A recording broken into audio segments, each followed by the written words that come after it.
नाही आई सासरा नावाचा अहंकार आता दूर गेलेला आहे.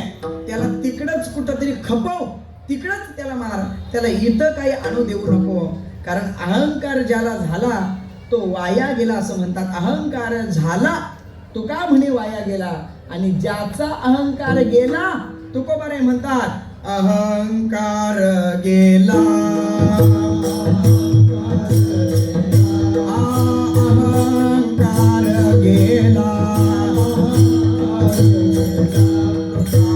म्हणे देव झाला, तुका म्हणे देव झाला.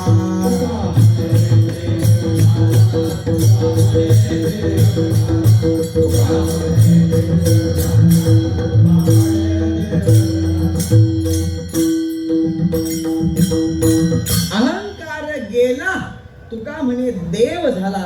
म्हणून सासरा नावाचा अहंकार आता माझ्यापासून निघून गेलेला आहे.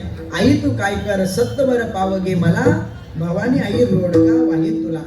आई म्हटली एवढीच मागणी आहे का तुझी. नाही म्हटले अजून यादी घेऊन आलोय. मग सांग पुढे काय पाहिजे. तिसऱ्या चरणात सासू माझी जात करते, सासू माझी जात करते,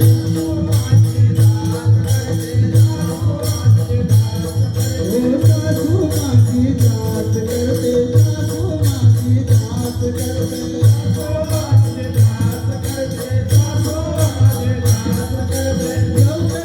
निर्दय दिला, लवकर निर्दय दिला, भवानी रोडगा वाहीन तुला, सत्वर पावलं मला भवानी रोडगा वाहीन तुला, सत्वर पावलं मला भवानी रोडगा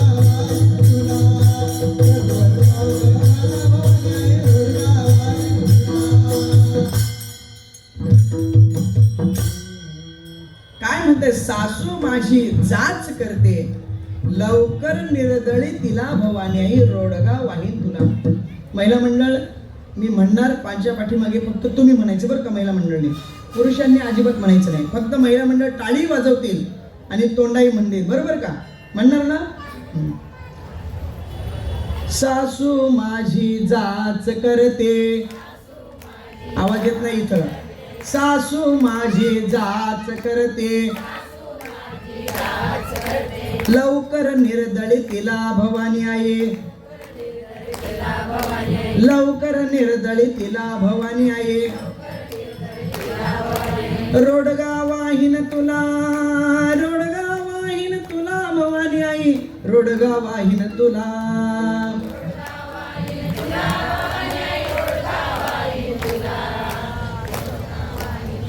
जरा सासू कोणी असतील ते व्हिडिओ करून घ्या यांच्या.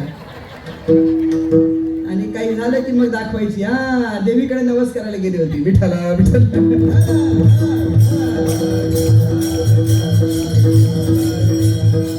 किती किती आतून किती तुम्हाला आनंद वाटला असेल ना. किती आनंद वाटला असेल. सासू माझी जाच करते. ऐका कोणाचे सासू सुनी इथे एकत्र आहेत का. बसलेत का. एकत्र आहेत का कोणी. जरा हात वरती करा पाहिजे. एकत्र बसले त्यांनी हात वरती करा बरं. एकत्र एकत्र करा ना. करा लवकर लवकर लवकर.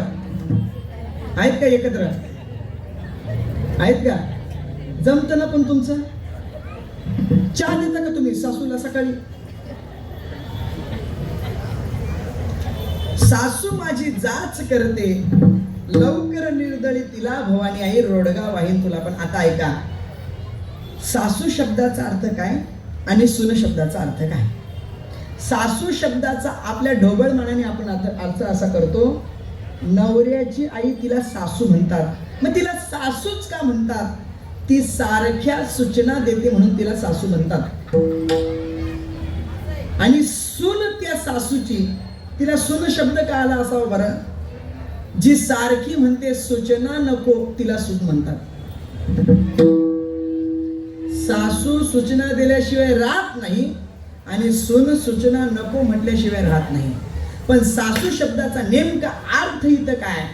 तर सासू शब्दाचा नेमका अर्थ इथं कल्पना नावाची सासू. कल्पना म्हणजे तुमच्यामधली कोणी कल्पना नाही.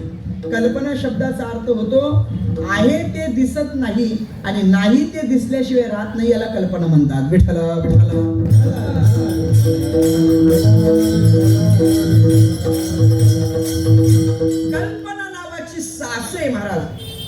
कल्पना नावाची सासू जरी असली तरी आपल्या व्यवहारिक दृष्टीने जी सासू आहे, जरा त्या सासूचाही आदर करायला महिलांनी शिकलं पाहिजे, सुनांनी शिकलं पाहिजे.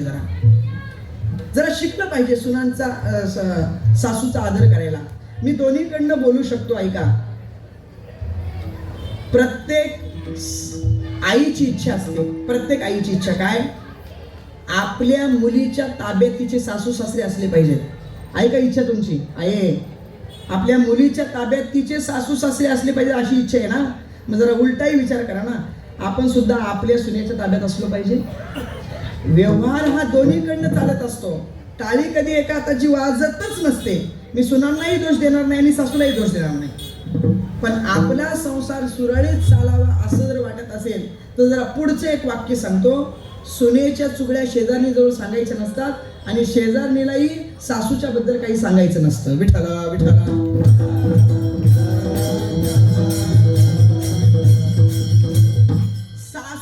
सासूची आपल्याकडनं सेवा घडली पाहिजे.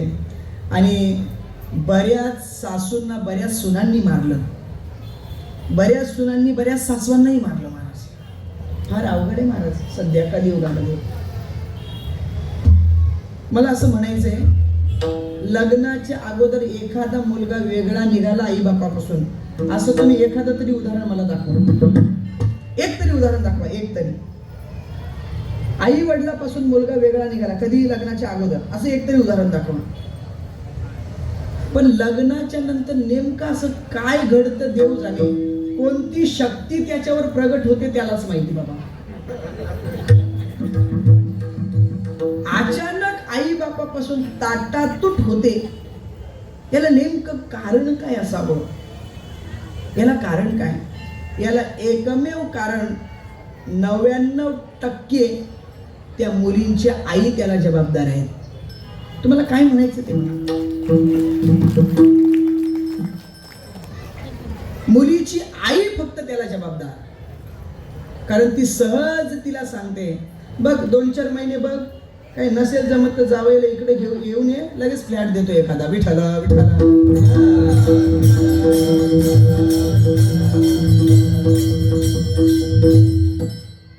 आई बापापासून मुलगा तुटणार नाही याची ज्या मुलीने दक्षता घेतली तिचा संसार सुखाचा झाला. विठ्ठला विठ्ठला.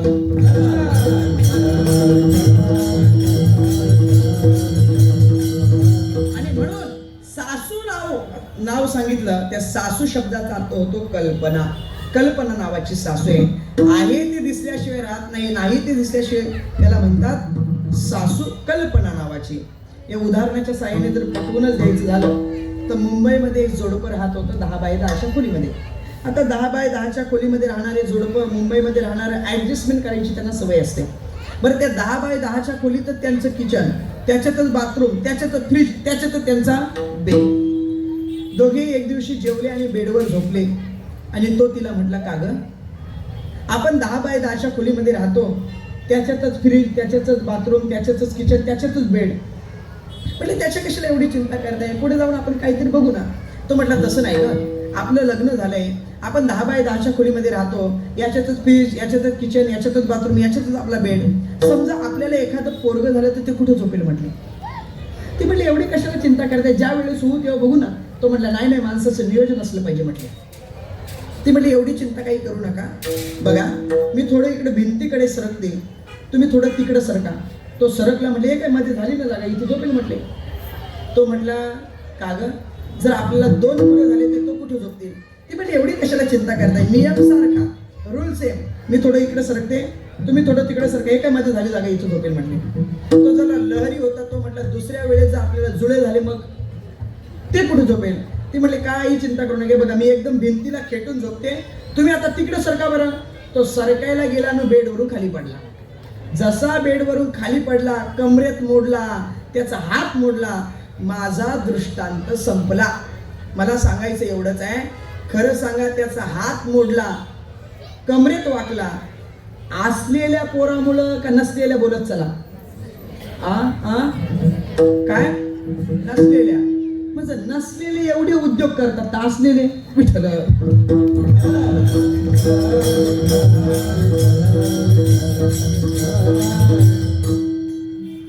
त्याच्याने सुख नाही, नाही त्याच्याने दुःख मिळतं, याला कल्पना म्हणतात. एकाला कल्पना म्हणतात. एका ठिकाणी आम्ही गेलो, सत्कार समारंभ होता, मोठा सत्कार समारंभ होता. जवळपास त्याला सत्काराला 80 हार पडले असतील महाराज. किती? 80 हार. किती? 80 हार. सत्काराला 80 हार पडले त्याला. आम्ही एका बाजूने पाहत होतो. म्हटलं 80 हार पडले म्हणजे किती माणूस चांगला असेल, किती माणूस चांगला असेल. 80 हार त्याच्या अंगावर पडले. जोक नाही, साधी गोष्ट नाही. 80 हार पडले, सत्कार झाले, पण तरी सुद्धा त्याच्या चेहऱ्यावर थोडी नाराजी दिसत होती मला. सत्कार समारंभ झाला, मी घरी गेलो जेवून. दुसऱ्या दिवशी मी त्यांना फोन केला. म्हटलं काल तुमचा सत्कार समारंभ होता, खूप छान कार्यक्रम झाला, फार सुंदर कार्यक्रम झाला, आम्ही कार्यक्रमाला उपस्थित होतो. मी स्वतः माझ्या नजरेने एकही हार न चुकवता हार मोजले. तुमच्या गळ्यामध्ये काल 80 हार पडले. म्हटले हो महाराज. म्हटले 80 हार पडले. म्हटले काय आनंद आहे तुमच्याकडे, किती लोक तुमच्यावर प्रेम करतात, 80 हार तुम्हाला सत्काराला पडले, किती चांगली गोष्ट आहे. म्हटले हो महाराज 80 हार पडले. मी त्यांना म्हटलं 80 हार पडले खरे, पण 80 हार पडल्यानंतर जेवढा आनंद तुमच्या चेहऱ्यावर पाहिजे होता तेवढा दिसला नाही. मला तुमच्या चेहऱ्यावर थोडी नाराजी दिसली. मी त्यांना म्हटलं तुमच्या चेहऱ्यावर नाराजी दिसली. तर म्हटलं नाही नाही महाराज, असं काय नाही, असं काय नाही, काहीतरी नाराजी होती चेहऱ्यावर. नाराजीचं कारण काय जरा सांगू शकता का? त्याने मला सांगितलं महाराज 80 हार पडले. अजय भाऊ त्याने सांगितलं 80 हार पडले, पण 80 हार पडले, 100 हारांचे पैसे दिले होते. म्हटले विठ्ठल विठ्ठल.